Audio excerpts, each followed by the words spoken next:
Humboldt penguin are the star attraction of Mumbai Byculla Zoo. The South American birds have been flown into Mumbai from a South Korean zoo on 26 July 2016. They have been kept at a room temperature of 16 to 18 degrees Celsius.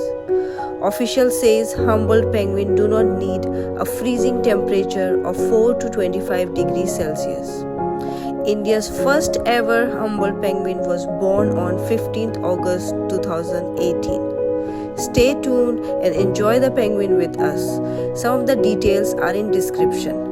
And please don't forget to like and subscribe the channel. Thank you.